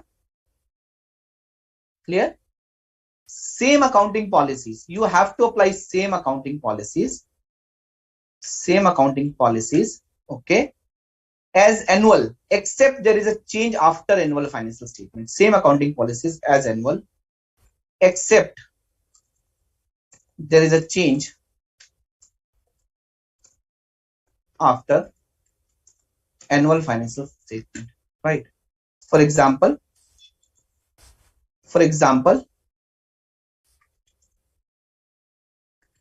till March 19 annual financial statement, Ind AS 17 was applicable on leases, right? But with effect from 1st April 2019,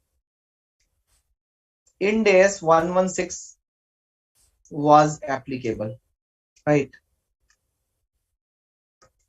Applicable. So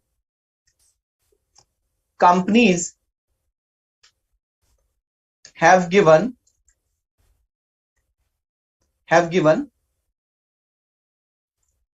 lease accounting policy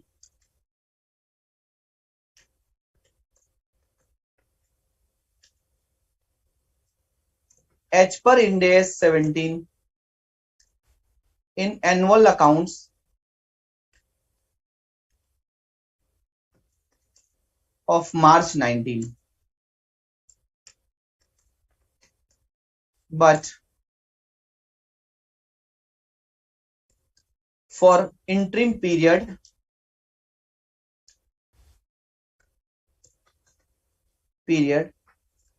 for June 19, they have applied Ind AS 116, right?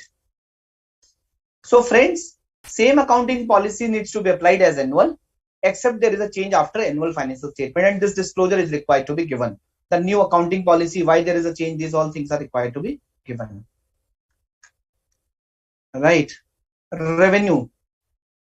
If revenue is seasonal, cyclical, or occasional, right? Or occasional, then what happened? For example, the company is into a seasonal business, right? The company is into woolen business. For example, the company is into woolen business, right? So in Q1, Q2, Q3, Q4, in Q1, let's say in Q1, Q2, Q3, Q4, the company has in Q1, the company has, let's say, a revenue of 10 crores in Q1. Let's say again 15, let's say 10 crore in Q2, 100 crores in Q3, and let's say 100 crore in Q4, right? So because the company is into woolen business and in winters the sale is much higher than what was there in comparison to summers, right? There is a negligible sale. Okay. So friends, in this case, whether this entire estimate of, let's say, 220 crores, whether this entire revenue has to be, prorated in every quarter, or this revenue has to be recorded in this manner only. So friends, if the revenue is seasonal, cyclical or occasional, in that case it is required to be recognized in the interim period in which it occurs. So in this case, it is recognized in the interim period in which it occurs, right?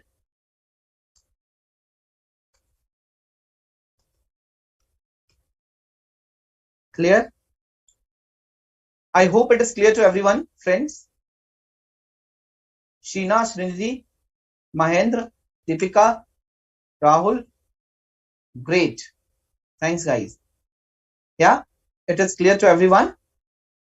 Good.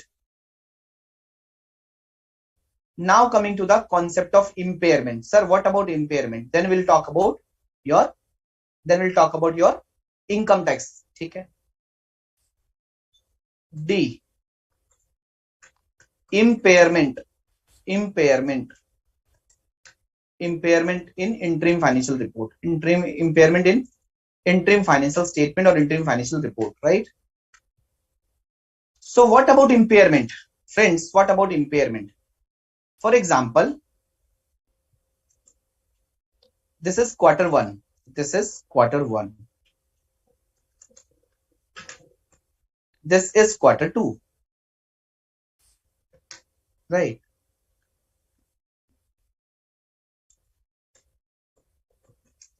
Goodwill. The company has a goodwill in quarter one of 100 rupees, right? And this was impaired. So let's say quarter three, write down quarter three also. So impaired, and these are the notes, remarks or notes. The goodwill is impaired in Q2 due to the losses incurred in the subsidiary. Okay. But in Q3, the subsidiary, but in Q3, it got picked up and subsidiary got huge orders in Q3. Friends, tell me in this case, whether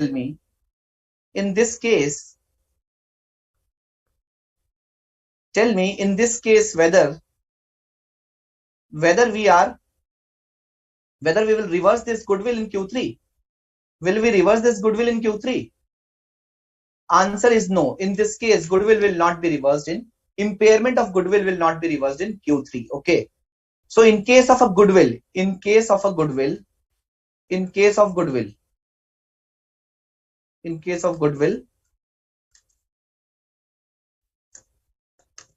impairment recognized in an interim period will not be reversed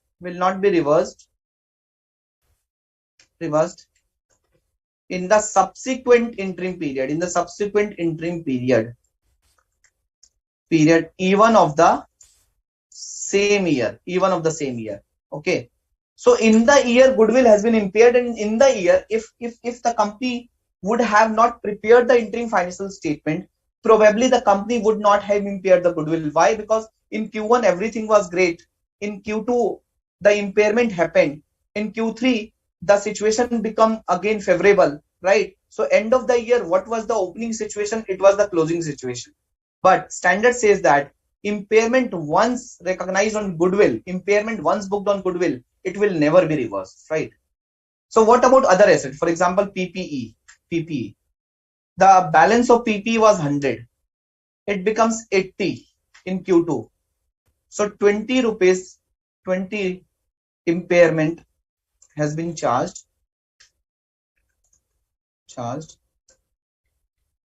in Q2,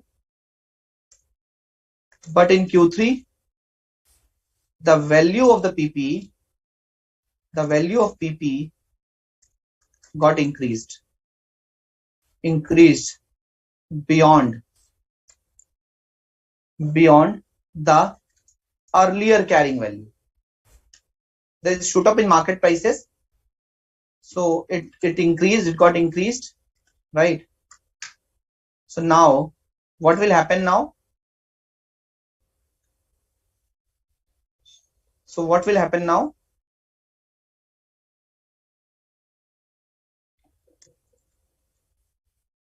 In this case, this impairment will be reversed, and now again it will become 100, right? So again it will become 100. So what about other than goodwill? So other than goodwill, so assets other than goodwill, right? Items other than goodwill. So impairment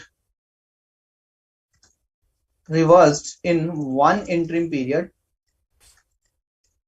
will be reversed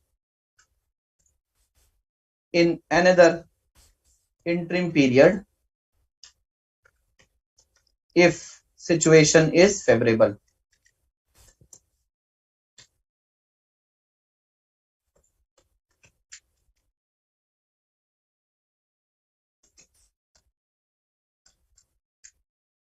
I hope it is clear to everyone. So these impairment concepts are as per Ind AS 36, Ind AS 38, right? I hope it is clear to everyone, friends. Is it clear? Great. Now let's talk about your dividend thing, right? Tax thing. Now let's talk about calculation of taxes. So one of the participants was asking about, sir, what about tax, right? So let's talk about taxes now, okay? Talk about taxes now. So income tax calculation.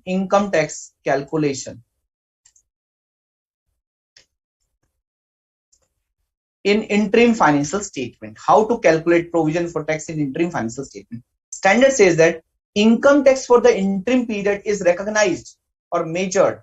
Income tax for the interim period is recognized or measured on the basis of best estimate of the weighted average annual income tax rate expected for full year. Standard says that income tax, please write down, income tax for the interim period is recognized / measured on the basis of best estimate of weighted average, on the basis of best estimate of the weighted average annual income tax rate expected for full year, on the basis of best estimate of weighted average annual income tax rate for full year. Income tax for the interim period is recognized or measured on the basis of best estimate of weighted average annual income tax rate for full year, right?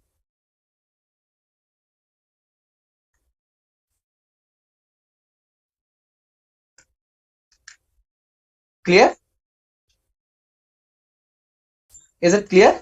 So now let's discuss this aspect with the help of a case study. So it means, for example, in the current period, we have a profit of 100 rupees. So whether I need to earn, the tax rate is 30%. So whether I need to calculate 30% on 100, or I need to look at the total tax expense divided by total income, right? So I need to look at what would be my total tax expense in the full year and what would be my total profit before tax in the full year, right? Whatever percentage comes, I will apply that percentage in the interim period. Okay, clear? So let's discuss this example, discuss this calculation with the help of this institute, this case studies from institute study material, right? Company A has reported rupees 60,000 as a pre-tax profit in the first quarter and expects a loss of 15,000 each in subsequent quarter, right? So first of all, what is the expected income? What is the expected income?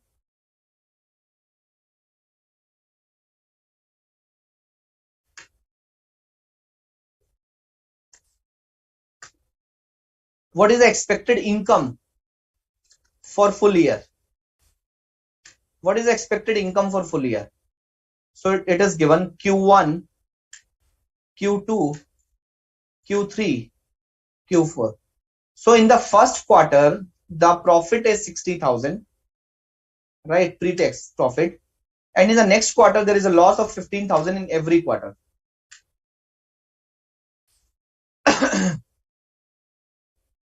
Right?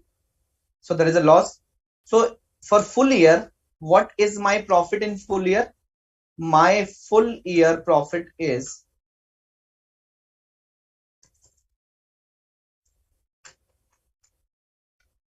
my full year profit is 15,000, right? My full year profit is 15,000. Clear? Right. Now let's discuss this question once again. Company A has reported 60,000 as pre-tax profit in the first quarter and expect a loss of 15,000 each in subsequent quarter. It has a corporate tax slab of 20% on the first 20,000 of annual earnings. So what is the tax slab?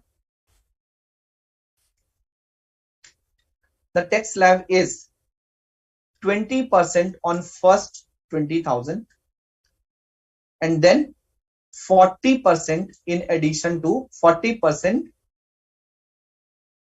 for more than 20,000. So friends, the tax slab is applicable for full year. It is not for interim period, first of all. Second, now the question arises, in quarter one, we have earned a profit of 60,000, right? So the requirement of the question is calculate the amount of tax to be shown in each quarter, right? Calculate the amount of tax to be shown in each quarter, right? So first of all, whether I need to apply this slab for first quarter profit, the first quarter profit is 60,000 and in the next quarter it is losses, right? So first of all, if I'll compare the expected income tax for full year, expected income tax for full year, then what will happen? My full year profit is 15,000 and up to 20,000. What is my tax slab? My tax slab here is 20% on first 20,000.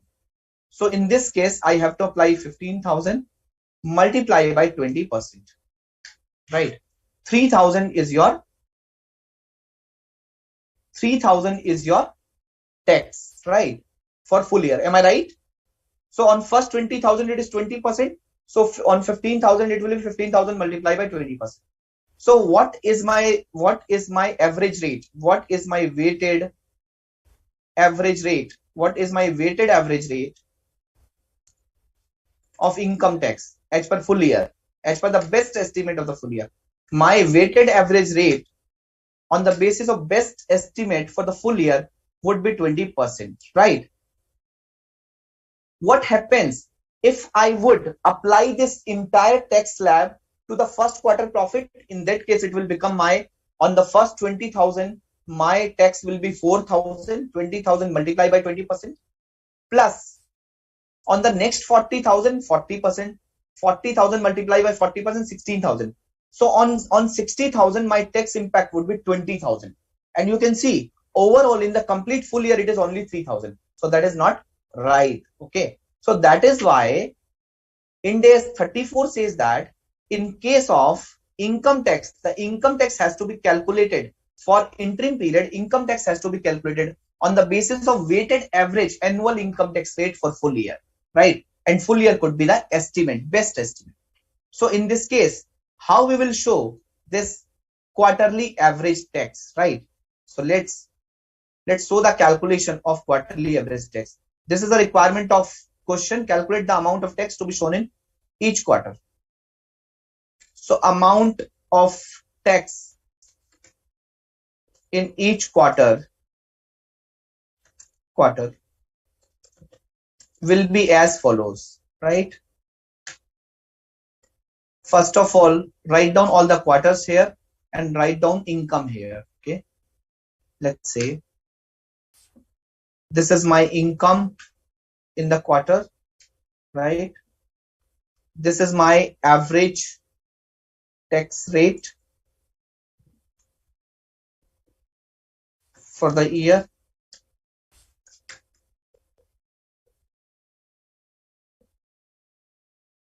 This is my average tax rate for the year, right?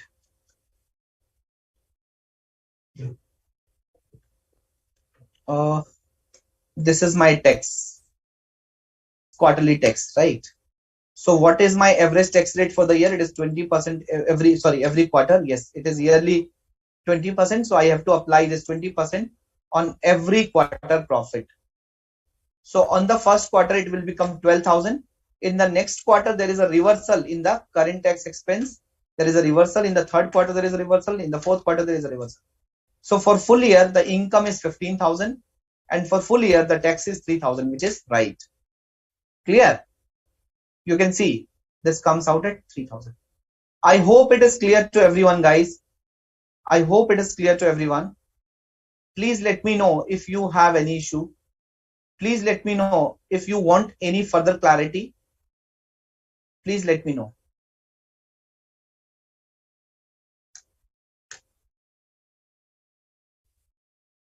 Yeah? Question is clear to everyone?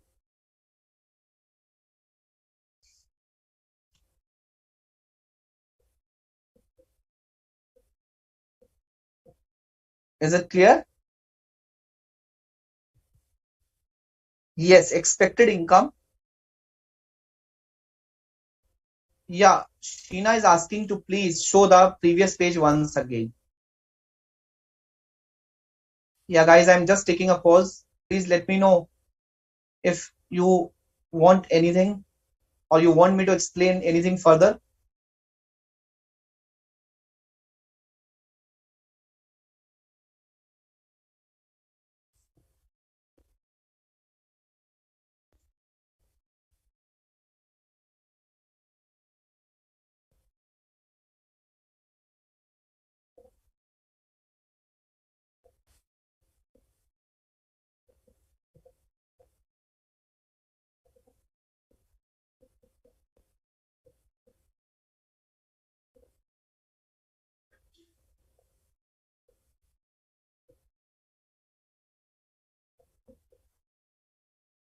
Okay, let's move on.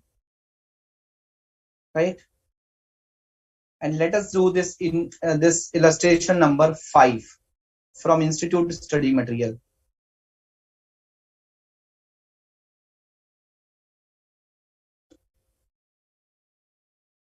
Right?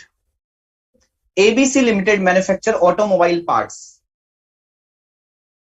ABC Limited has shown a net profit of 20 lakhs for the third quarter of 2001, right? So it is an automobile parts company, and it has shown a net profit of 20 lakhs for the third quarter of 2001, right? Following adjustments are made while computing the net profit. They have done some adjustments. Bad debt of rupees 1 lakh incurred during the quarter. 50% of the bad debts have been deferred to the next quarter. Is it right? Friends, is it right? So there was a bad debt of 1 lakh which was happened during the quarter. So it was an event for that particular quarter.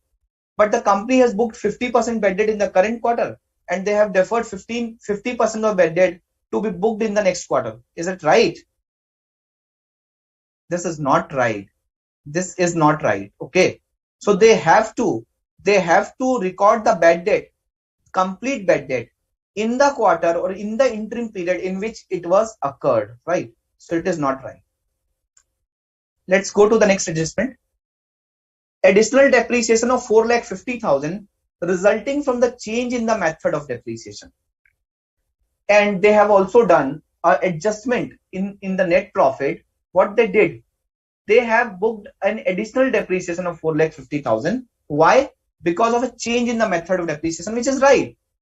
If we are changing a method of depreciation, if we are changing an estimate, so whatever will be the change in estimate, it has to be recorded in the period in which this estimate have been changed. So it is right. So this one was not right, but this is right. Exceptional loss of 28,000 incurred during the third quarter. There is exceptional loss. 50% of exceptional loss have been deferred to the next quarter. There is an abnormal loss, and the company has deferred 50% of the abnormal loss to the next quarter so that the profit could be similar or profit could be consistent. It is not right, right? So you have to record abnormal loss in the interim period in which it occurred, right?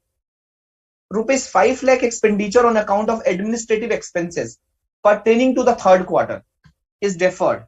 So the company has incurred an expenditure of 5 lakh rupees and they have deferred this. Why? On the argument that the fourth quarter will have more sales.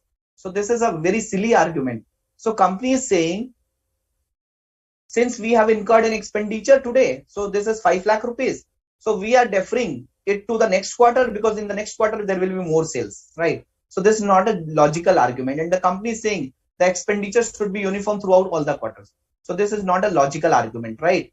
And this expense has to be incurred in the quarter. Expense has to be recorded in the quarter in which it was incurred, right? In which it was incurred. So it is not right. Okay. So what is the demand of the question? Ascertain the correct net profit to be shown in the interim financial report of third quarter to be presented to the board of directors. So what should be my correct net profit, right? We have to disclose that. So let's talk about the solution. Solution, right? What is the solution here? So first of all, what is the net profit? Net profit as per the question. My net profit is how much? My net profit is 20 lakhs, right? It is 20 lakhs. 20, 1, 2, 3, 4, 5.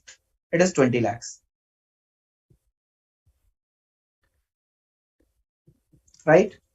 Now we have to make some adjustments to arrive at the correct net profit. What could be the adjustment? The first adjustment is adjustment for bad debt, right? Adjustment for bad debt. Bad debt. So the 50% of the bad debt was deferred to the next quarter. There was a 1 lakh rupees of bad debt, 50% deferred to next quarter. So we have to remove, we have to decrease this 50,000 here. So we have to, that bad debt which was deferred, we have to decrease this from the third quarter earning only, from the third quarter profit only. So for this adjustment is required, right? The second adjustment is for additional depreciation. Additional depreciation. So they have changed the estimate and taken the impact. So it was right. No adjustment is required. No adjustment is required. Right. Third one, there was an exceptional loss in the quarter, right? So they have an exceptional loss of how much? They have an exceptional loss of 28,000 and they have deferred 50% in the next quarter. So exceptional loss. They have deferred an exceptional loss of 14,000 in the next quarter, right? So adjustment is required. So we have to reduce the profit for 14,000 in the current quarter, right? There was some admin expenses. It was incurred in the third quarter, but they have deferred to the next quarter, considering that in the next quarter there will be more sales. So this is not right, right? So here again adjustment will be required and 5 lakhs should be reduced from this profit, right? So friends, the total adjustment would be how much? These three transactions and your corrected net profit, correct net profit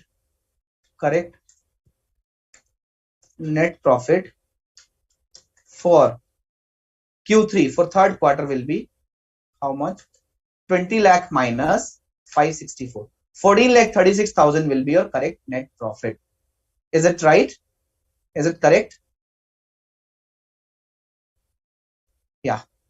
So friends, we have covered this interim financial reporting standard. It is a small standard. So we have started with interim financial reporting and we talk about the interim period. Interim period is, let's say, for less than 1 year, right? And this standard does not tell you when to prepare interim financial statement. It tells you how to prepare interim financial statement, right? And this standard, this interim period is not applicable in case a company has been formed during the year or a company has been liquidated during the year. Okay, right? So we talked about the objective and scope. We talked about the definition. We talked about the interim financial statement could be of two types. One is complete set of financial statement, like full set of financial statement, like annual financial statement, and it should be as per Ind AS 1. And there could be a condensed set of financial statement, which is as per Ind AS 34, which says that condensed balance sheet, no detailed notes to accounts are required. Condensed statement of P&L, condensed statement of cash flow, condensed statement of changes in equity, and significant or limited notes to accounts. Okay, so we have talked about this thing, right? Then we talked about the comparative is required to be given in the interim financial statement. Periods we have covered, and I have shown you 3 months ended, half year ended, 9 months ended. I have told you June, September, December, everything, right? Balance sheet will always be for the last annual financial statement, last closing date, but P&L should be corresponding period to period, right? And P&L should be for the current interim period as well as the total interim period, right? So we talked about significant event and transaction. All the events and transaction, if significant and material, are required to be disclosed in the notes to accounts. And in Ind AS 34 is given some illustrative list, right? As far as other disclosure is concerned, so Ind AS has given what other disclosure are required to be made in the notes to accounts, right? Then we talk about materiality, talk about same accounting policy, talk about if there is a seasonal, cyclical, or occasional revenue, it has to be recognized in interim period in which it occurs, right? We talked about impairment. If a goodwill have been impaired in interim period, it cannot be reversed. If there is a PP or intangible asset, an impairment was there, it can be reversed if the favorable indicators are there, right? Income tax is required to be calculated on the basis of weighted average annual income tax rate, which is total income tax divided by total estimated income for the full year. And that rate needs to be applied for calculation of provision for tax in the interim financial statement. So guys, this is all about interim financial reporting. I hope you have understood the session. You have enjoyed the session. So let me know if you have any query. I'll wait for a minute, and otherwise, then I'll conclude the session, right? Let me know if you have any query. Sheena, Srinidhi, Deepak, Rahul, Deepika, Mahendra.